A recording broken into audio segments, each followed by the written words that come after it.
Je tenais à vous remercier, comme tu le disais dans ton introduction ou dans ta conclusion. C'est pas facile parce que tu fais quelque chose pour lequel tu n'es pas rémunéré.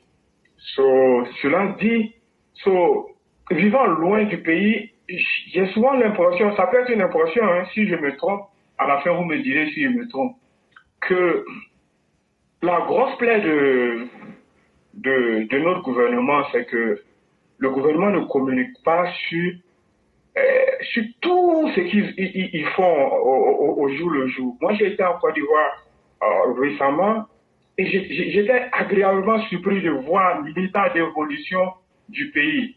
Mais je vois pratiquement pas de communication dessus. À longueur de journée, ce sont ces opposants-là qu'on voit sur des médias qui ont été créés par des proches du pouvoir du président lui-même, à longueur de journée qui tire à boulet rouge sur ce pouvoir-là. C'est vraiment ahurissant. Je prends un exemple. Récemment, je suivais l'ITV, je pense que c'est le nom de la télévision, je crois, et il y avait ce monsieur qui s'est fait passer pour un membre de la société civile ou bien des présidents des consommateurs, monsieur Komoé, qui, je dirais, mais ça dépasse un mois maintenant, à longueur de journée, qui continue de dire que M. Gbagbo aurait permis au président Ouattara d'être candidat lors des élections de 2010 et qu'il faut qu'il lui retourne l'ascenseur. Mais dans des termes vraiment méprisants, sans que quelqu'un lui apporte la contradiction. Nous tous, nous sommes contemporains de ce qui s'est passé en Côte d'Ivoire. On sait dans quelles conditions M. Gbagbo a accepté finalement d'aller même à ces élections. Il a accepté finalement quand il se disait qu'il pouvait les gagner. Même quand tu prends cette histoire de rébellion qu'ils utilisent à longueur de journée pour justifier leur échec, à regarder de près, je suis même à me demander si la rébellion n'a pas été créée par lui-même pour pouvoir rester au pouvoir aussi longtemps qu'il pouvait, parce qu'il sait au fond de lui-même que dans une élection ouverte, il ne peut jamais gagner une élection en Côte d'Ivoire. Ça lui a pris pratiquement 10 ans pour organiser ces élections-là. Et quand tu regardes même le début de la rébellion, ce qu'on appelait la rébellion, au début de la rébellion, je pense bien, si ma mémoire est encore bonne, des coins comme Daloa, San Pedro avaient été envahis, mais il a pu dégager ces parties-là très rapidement. Ces parties que plus tard nous a dit que c'était la partie utile de la Côte d'Ivoire. Et laisser la partie appelée inutile de la Côte d'Ivoire aux mains de ses amis. Parce que tu ne peux pas te plaindre d'une rébellion et être ami à celui qui a écrit un livre pour dire pourquoi il a été rebelle. Et le laisser dire que non, c'est pas lui, que ce serait M. Ouattara qui serait le véritable commanditaire de cette rébellion. Et quand il a eu l'occasion de nous le prouver, il nous a envoyé des presses de journaux, des coupures de journaux pour dire, sur la base des déclarations, que c'est M. Ouattara qui avait financé cette rébellion-là. Je pense que, un frère, des gens comme vous, je ne suis pas le pouvoir, mais on ferait mieux de trouver des gens comme vous pour aller sur ces panels ou ces plateaux-là pour apporter la contradiction à ces gens-là. Parce que ce qu'ils disent, une de leurs trouvailles actuellement, c'est quoi?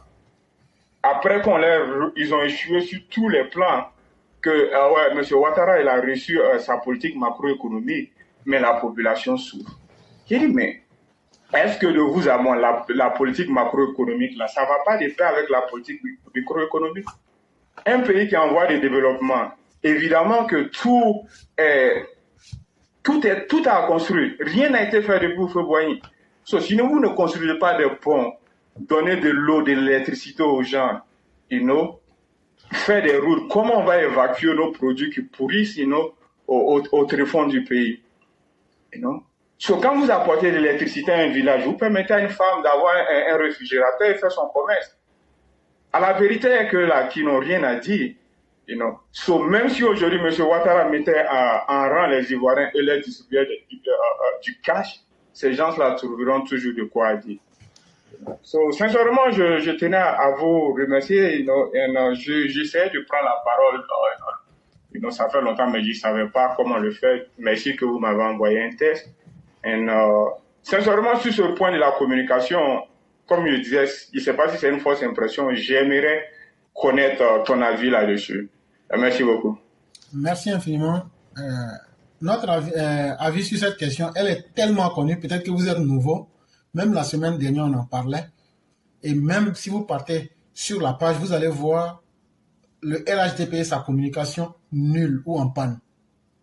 Ça, on a toujours critiqué. Il y a deux choses fondamentales qu'on a toujours critiquées ici. La communication et la justice. Mais on critique. Si les gens ne veulent pas changer, qu'est-ce que vous pouvez faire? Vraiment. C'est ça aussi le problème auquel on est confronté. Mais en tout cas, on leur a dit tout ce qu'il fallait dire. Et le chef de l'État lui-même s'en plaint même souvent. Lui-même, il s'en plaint publiquement, mais ça ne change pas. Donc finalement, peut-être que ça les arrange. Et donc ça fait que même l'histoire récente de la Côte d'Ivoire aujourd'hui, ce sont les opposants, en fonction de leurs intérêts, qui tirent l'histoire de la Côte d'Ivoire pour qu'on vienne sortir chaque fois en train de corriger après. Alors qu'on aurait pu anticiper sur les faits et apporter des solutions concrètes. Bon, malheureusement, nous autres, quand on le fait pour laisser des traces dans l'histoire, pour que les générations qui vont venir après aient peut-être une opportunité de pouvoir vérifier les faits. C'est surtout pour ça que nous venons parler. Et même ce que vous avez dit par rapport à l'accord de Pretoria, c'est que n'importe quel thème que vous allez évoquer, on a mis toutes les preuves en face de tout le monde. Quand vous partez sur nos pages, n'importe quel thème que vous voulez, on peut vous donner, voilà, allez écouter tant. Même ce que je viens de dire dessus sur l'ivoirité, il y a beaucoup de choses que beaucoup de personnes ne savaient pas. Voilà. Mais on fait tout ça parce que les gens n'aiment pas lire. Les gens n'aiment pas faire des recherches. Et en plus de cela, s'il faut accepter de répéter l'histoire, et ceux qui vont venir répéter l'histoire sont des négationnistes, frère, ça fait mal. Et c'est pourquoi nous autres, nous avons décidé que même si un jour nous on va mourir, mais ce qu'on a dit et le travail qu'on a fait, ça va aider les Ivoiriens qui veulent réellement aller vers le bon sens. Ils vont utiliser nos travaux pour essayer de dire vous mentez. Parce que voilà des gens qui ont apporté des preuves vérifiées et vérifiables ici. Malheureusement, si dans ce travail-là, on ne trouve pas des gens qui peuvent continuer ce travail ou même maximiser ou amplifier, bon, un homme dans la vie, de la même manière qu'on ne peut pas aller au-delà de sa conscience-là, on ne peut pas aller au-delà aussi de ses capacités. Tu ne peux pas demander à un homme de se battre contre lui-même sa propre personne. C'est de cette même manière-là, on fait ce qu'on peut, mais on ne fera pas ce qu'on ne peut pas. Et aussi, il y a une forte responsabilité de la population elle-même. La population elle-même qui ne cherche pas à aller vers là où elle peut obtenir des discours qui vont lui être utiles aujourd'hui et demain. Tu postes une vidéo pour faire rire les gens, tu auras 100 000 vues en 24 heures. Mais tu poses une vidéo, ne serait que de 10 ou 15 minutes, pour amener les gens à réfléchir et à se dire qu'est-ce qu'on peut faire pour que demain soit mieux qu'aujourd'hui. Le lendemain, quand tu reviens, dans une semaine, quand tu reviens, c'est 100 personnes qui ont regardé la vidéo. Ça veut dire, en réalité, une société dans laquelle, sur 30 millions de personnes, si c'est 100 personnes qui tiennent à leur vie, ça amène à comprendre que l'état mental même de cette population-là n'est pas en faveur de son propre bonheur. Et voilà. Donc, on fait ce qu'on peut, mais nous seuls, on ne peut pas tout faire. Et le gouvernement lui-même n'aide pas. Quand je dis n'aide pas, en termes de communication, comme vous l'avez dit, ce que vous dites, c'est tellement vrai. Quand tu vas en Côte d'Ivoire, même quand tu es quelqu'un même qui est doté d'une mauvaise foi, toi-même, tu vas finir par ravaler cela. Mais les gens ne communiquent pas dessus. Mais finalement, peut-être que ça les arrange, ils n'ont qu'à continuer. C'est vraiment dommage. Voilà, même le vagabond qui se promène sur tous les plateaux, qui a fait une décennie à l'université et qui n'a pas pu obtenir une simple licence en anglais, hier, je le suivais sur un des médias, là, il y a un auditeur qui lui demandait s'il avait déjà travaillé dans l'administration pour prétendre être président. Et sa réponse, là, m'a fait rire à mourir. Il dit que non, lui, il était directeur de société. Il dit quoi? Et quel était le nom de la société? Il n'a pas donné. So. We have to look for that name. Oh, merci beaucoup, hein, frère. C'est un plaisir de t'écouter. Il n'y a pas de problème. Et vous aussi, nous vous disons merci infiniment. Essayons de venir ensemble. Peut-être que si les gens n'ont pas écouté nos voix, peut-être que les nouvelles voix qui viennent, les gens vont les écouter. Vous savez, la voix à cela des mystiques, c'est que l'homme n'est pas seulement constitué de ce que nous voyons. Ça, c'est vrai. Il y a ce qu'on appelle le réel. C'est-à-dire que vous et moi, nous sommes réels parce que même si on ne se voit pas, moi, je sais que vous existez et vous savez que j'existe. Et on sait qu'on existe sur la planète Terre, on est vivant actuellement. Ça, c'est réel. Maintenant, vous et moi, là, nous sommes une partie de la réalité. C'est-à-dire que tout ce qui est comme vous et moi forme la réalité. Mais il y a une autre dimension de la réalité qui n'est pas le réel. C'est notre pensée mentale. Ce que vous pensez, ce que vous imaginez là. Est-ce que vous savez que pour créer une voiture, il a fallu d'abord imaginer le véhicule avant que ça ne devienne réel? C'est vrai. Et donc, est-ce qu'on va dire que celui qui a imaginé l'imagination, est-ce qu'on va dire que c'était pas la réalité aussi? Puisque c'est à partir de l'imaginaire qu'il a pu créer le réel. Donc, ça veut dire que ce qui est dans le mental là, c'est aussi une forme de réalité. Seulement que ça a des niveaux différents. Mais on peut prendre ce qui est imaginaire, mettre ça dans le réel, ça devient vrai, comme un véhicule qui a été fabriqué. Donc, c'est pour dire que ce que nous pensons, si nous arrivons à avoir des pensées positives, cela est en association avec nos sentiments. Peut-être que vous pouvez avoir des bons sentiments avec un bon imaginaire. Quand vous dites ça, ça peut toucher quelqu'un. Et cette personne-là va transformer ça pour mettre ça dans le réel. C'est pourquoi on demande aux gens de venir parler. Peut-être que moi, je peux être là 1000 en train de dire quelque chose, ça ne va pas changer. Mais toi, peut-être que tu es doté d'un sentiment très positif avec un imaginaire qui est déjà conçu. Tout ce qu'on attend là, c'est cette voix-là. Et une fois que tu vas parler de ça, il y a quelqu'un qui va dire, bon, moi, je vais faire ça. Et donc, ayons confiance en tous ceux qui viennent parler. Un jour, la parole de quelqu'un fera changer quelque chose et le monde sera mieux.